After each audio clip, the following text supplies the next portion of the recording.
ሰንዬ ከአስጨናቂ ከኪራ ወንድም በሰላም ወደ ቤቷ ተመልሳለች። ወደ ቤቷ ልትመለስ የቻለችው ደግሞ የገዛ የአስጨናቂ ጓደኛ እንግዲህ ጓደኛውን ክዶ ሰንዬን አድኗት ወደ ቤቷ በሰላም አስገብቷታል ማለት ነው። ሰላም ሰላም ቤተሰቦች እንዴት ናችሁልኝ? እናለሁ ፈጣሪ የተመሰገነው። በያላችሁበት ሰላማችሁ ብዙ ትርፍርፍ ይበልልኝ። ለዚህ ቤት አዲስ የሆናችሁ ሰብስክራይብ፣ ሼር፣ ላይክ እያደረጋችሁ ቤተሰብ እንድትሆኑ በትህትና ጠይቃችኋለሁ የኔ ወርቆች። ጽናት ክፍል 181 ይዤላችሁ መጥቻለሁ። ክፍል 181 ላይ እንግዲህ ሰንዬ ከስንት መከራ በኋላ ከስንት ማልቀስና ከስንት መሳደብ መደባደብ በኋላ ወደ ቤቷ በሰላም አሸንፋ ተመልሳለች ማለት ነው። እውነት በመጨረሻም እንግዲህ እንደዚህ ታሸንፋለች ማለት ነው። አረ ይሄ ድራማ እኮ ህይወትን በደንብ ያስተምራል እውነት ማለት ነው። አንዳንዴ ድራማ የማየት በደንብ ህይወት ያስተምራል እና እሷ እውነቷን ይዛ እስከ ዛሬ ምንም ነገር ሳትናገር ሰውንም ጓደኞቿንም ሳትከዳ በሰላም ወደ ቤቷ ተመልሳለች። እዚህ ጋር ግን ቅር ያለኝ ነገር ሰንዬ እነ ኪራ ወይም ጽናት ወይም ምሩ ወይም ናሆሜ ቢጠፉ ኖሮ እንደዚህ ዝም ብሎ አርፎ አትቀመጥም ነበረና እነ ሰኒና እነ ኪራ ሰኒ ስጠፋ ለምንድነው ዝም ያሉት? ለምንድነው ሰምቶ እስካሁን ድረስ እንደዚህ ጸጥ ያሉት? ለምንድነው ያልፈለጓት የሚል ነገር ጥያቄ ፈጠረብኝ። እናንተስ እንደኔ ጥያቄ ፈጥሮባችኋል ወይስ አልፈጠረባችሁም? እውነት ይሄን መልስ መልሱልኝ ማለት ነው። እና እንደዛም ሆኖ እንግዲህ አስጨናቂ ሊገላት በማታ ወደ መቃብር ቦታ እየወሰዳት ነበር እና ፈጣሪው ይቅር ይበለኝና እዛ እየወሰዳት ነበር። ከኋላው ደግሞ ጓደኛው ሰንዬን የሚያፈቅራት ልጅ ሲያግታት ሲያንከባከባት ፀጉሯ ሲሰራት ምግብ ሲያጎርሳት የነበረው ልጅ እንግዲህ ከኋላው ሄዶ አብሮ አደጉና ጓደኛውን ወንድሜ ብሎ ሲጠራው የነበረው ልጅ በድንጋይ ጭንቅላቱ መጥቶ ሰንዬን ይዘዋት ጠፍተዋል ማለት ነው። ሰኒም ደግሞ ከሄዱ በኋላ ከሱ ከራቁ በኋላ በዚህ ጨለማ የትም ልትሄድ አትችልም። ስለዚህ ወደ ቤት እንሂድና ተረጋግተን ነገ ማድረግ ያለብን ነገር እንወስናለን። ግን ቃል እንደገባሽልኝ አስጨናቂ መቼም አሳልፈሽ ለፖሊሶች አሰጭኝ ብሎ መጀመሪያ ሳይወጡ በፊት ቃል አስገብቷት ስለነበረ በሱ ቃል እንግዲህ ሰንዬም እሱን እሺ ብላ ወደ ቤት ይዛው ገብታለች። በዚህ ነገር እህትየው በጣም ደስ ብሏታል እህቷን በማግኘቷ።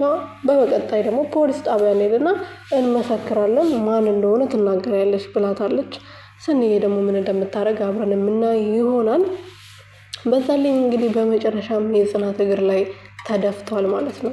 ጽናት ላይ ተደፋ ደግሞ እባክሽ ፍቅሬ ናፍቃኛለች፣ ባለቤቴ ናፍቃኛለች፣ ብርቄ የት እንዳለች ብቻ ንገሪኝ ብሏታል።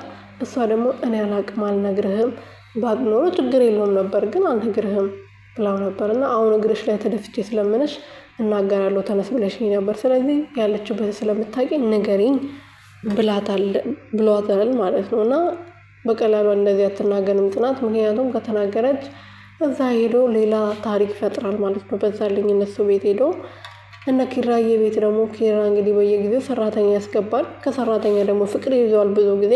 አሁንም እቺ ቆንጅዬ ናት ሰራተኛ የገባቸው አዲሷ ማለት ነው። እና ፍቅር እንዳይዘው ፈርቻለሁ፣ ግን በቅርቡ ላገባ ነው።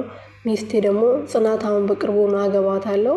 ስለዚህ በደንብ ስራሽም በማይገባሽ ነገር ሳትገቢ ስራሽን ትኩረት አድርገሽ ብትሰሪ አንድ ላይ የምንሄድ ይመስለኛል። ከኛ ጋር መቀጠል ትችያለሽ ሲላት እንግዲህ የፍቅረኛ ስም ወይም ደግሞ የሚስት ስም ጽናት ነው ወይ ብላ ስትጠይቀው አዎ ጽናትን ታውቂያታለሽ እንዴ ብሎ ሲጠይቃት አይ ስሙን በጣም ስለምወደው ደስ ብሎኝ ነው ስሰማው ብላ ነበር ያስመሰለችው። ግን ጽናትን የምታውቃት ይመስለኛል። ወይም ደግሞ የጽናት እህት ሆና እንዳትገኝና ሌላ ድራማው ገና ይቀጥላል ማለት ነው። ለማንኛውም ይቀጥልላቸው። ብዙ ድራማ ጀምሮ አልታየላቸውም እና ይሄ እየታየላቸው ስለሆነ እንደዚሁ ሰው እየጨመሩ በየጊዜው ይቀጥሉበት።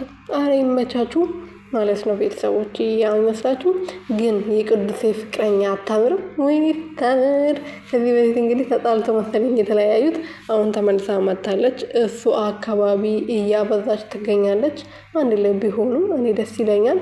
ግን በፊት ስንል የነበረው የሰኒ እህትና ቅዱሴ አንድ ላይ ቢሆኑ ብለን ነበረ ብዙዎቻችን ኮመንት ላይም እንደዚህ ፈትፋቶቹም ስናወራ የነበረውና አሁን ደግሞ እቺ ቆንጅዬዋ መታለች። ወይም ደግሞ የሰኒ እህት ቅዱሴን አፍቅራ ገና የሚጣሉበት ይሆናል ማለት ነው። አይመስላችሁም?